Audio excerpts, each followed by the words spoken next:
Hello guys, this is Richard Rich TV and welcome back to my channel. But before we start the devotional guys, I would like to shout out the following person on our channel na nagpunta rito at nag-join sa devotional. Shout out and God bless to Grace Magsayo, Jasmine Horomo, Samantha, Jana Dalangin, Jessel Kita, Jeneline Pahayag, Kate Pocolan, Sophia Canillo, to Kim, Akon Lesanas, Divine Villarin, Heart Consolan, Connie Vlog, Jans TV, Michael Aborita, Heaven South TV of Korea, Torian Cedric Versaga, to Foreman Suray, to Pimbert Talk Walls. So, shoutout na rin sa mga hindi nakisabay na manood sa devotional, but still napunta pa rin dito para manood at makinig sa devotional. God bless us all, guys.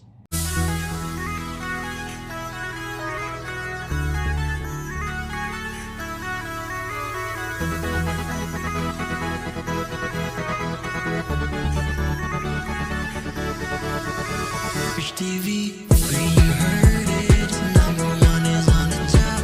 Good advice is they'll never stop. Rich TV, where you heard it, number one is on the top. Good advice is they'll never stop. So guys, one day more to go tomorrow and it's the last day of July and of course, palapit na talaga ang August. Wala tayong magawa dyan. Mabilis talaga, no? Gumalaw yung araw. I guess let's now proceed to our devotional. Let's open the Bible to Matthew chapter 6, verse 6 to 18. Still nasa 6 pa tayo, no? Parang magtutuwig sa tayo dito sa ano na to. Kasi importante talaga yung prayer. Still about prayer, no? Matthew chapter 6, verse 6 to 18. And still, guys, I'm using the devotional sa Bible because the words used is so simplified na maintindihan talaga natin. Okay, the word of the Lord in Matthew chapter 6, verse 6 to 18 says, "But when you pray, go into your room, close the door, and pray to your Father who is unseen. Then your Father who sees what is done in secret will reward you. And when you pray, do not keep on babbling like pagans, for they think they will be heard because of their many words. Do not be like them, for your Father knows what you need before you ask Him. This then is how you should pray. Our Father who art in heaven, hallowed be your name. Your kingdom come, your will be done on earth as it is in heaven. Give us this day our daily bread. Forgive us our debts as we also have forgiven our debtors. And lead us not into temptation, but deliver us from the evil one. For if you forgive men when they sin against you, your heavenly Father will also forgive you. But if you do not forgive men their sins, your Father will not forgive your sins. When you fast, do not look sober, as the hypocrites do, for they disfigure their faces to show men they are fasting. I tell you the truth, they have received their reward in full. But when you fast, put on oil on your head and wash your face, so that it will not be obvious for men that you are fasting, but only for your Father who is unseen. And your Father who sees what is done in secret will reward you. Amen and amen. Okay, guys, let's now pray. Father God, we thank you, Lord, for how you have led us about prayer and still our prayer, because you know the importance of prayer. And teach us, Lord God, to really pray things by heart, not just memorizing our prayer. Because prayer is so essential to you. It is the conversation with you, talking to you, O Lord God. Lord, thank you that when we pray, you are really there, listening of what we are praying. And thank you that even before we pray, you already answered some of what we have prayed for. Bless all those right here. We open our heart, mind, body, soul, and spirit as we move on. Amen and amen.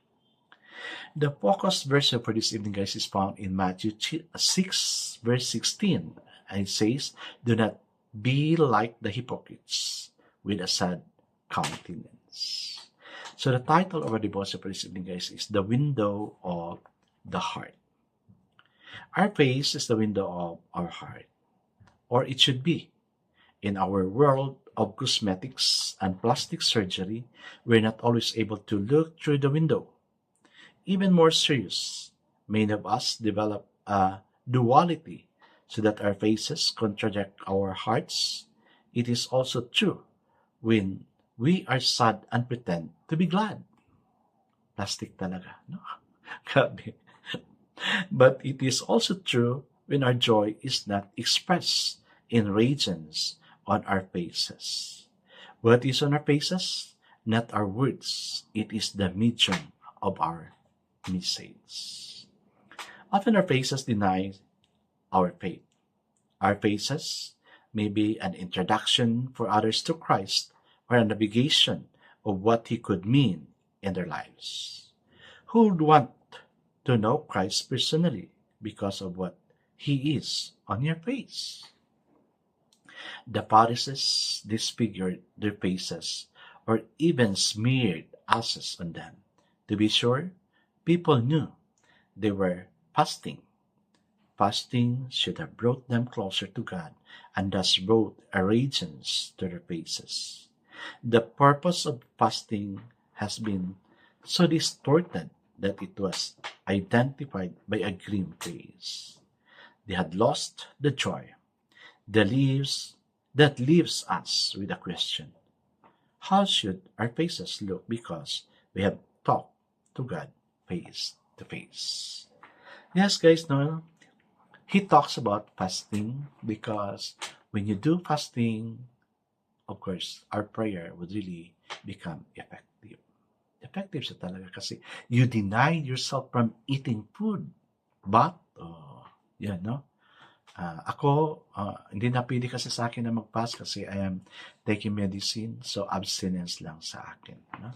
So, I abstain one meal almost every day para kay Lord yan. No?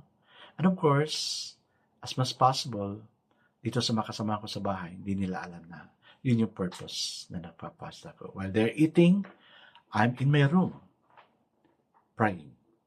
Praying for them, praying for you, praying for myself, praying for other people who are in need. Kasi kailangan natin yan. Do not be like hypocrites with a sad countenance. Na kung sad sila, sad yung situation, napapasad din sila. But deep inside, iba yung emotion at feeling nila. Grabe, no? Plastic talaga. No? Para bang yung clown na magaling siya magpapatawa pero deep inside, may problema siya. Yun yung identity ng clown. No? We always laugh at them. The way they move, yung mga actions nila, pinapatawa tayo. But inside them, they are also being hurt. So same way with us. Many times we are hurt, but let's go to God in prayer. Continue kayo mag-fast, do not do it. But if you makain mo na you have to do one meal just to abstain, then do it. I'm always doing it. Abstinence from one meal. Yun yung challenge niya dito. I guess it's not praying. Yes, dear God, it's really true that our countenance sometimes change. When we are happy, we're really happy. When we are sad, we're really sad. But there are incidents, dear God, na nagiging plastic kami. Though we are in a problem, but yet, we still smile. Ganon yung mga nakatago sa pisngi ng tao. Father God, lead us by your will that we may grow with you. Amen and amen. Guys, may sinabi siya dito, no? This is a blessing, no? The Lord bless you and keep you. The Lord make His face shine on you and be gracious to you. This is found in Numbers chapter 6, verse 24 to 25. I really like this word.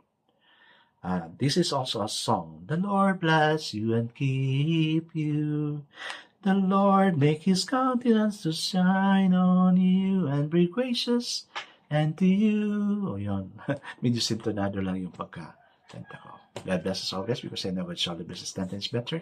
This is again Rich Rich TV. Kita-kita tayo ulit. Sabi, paalam.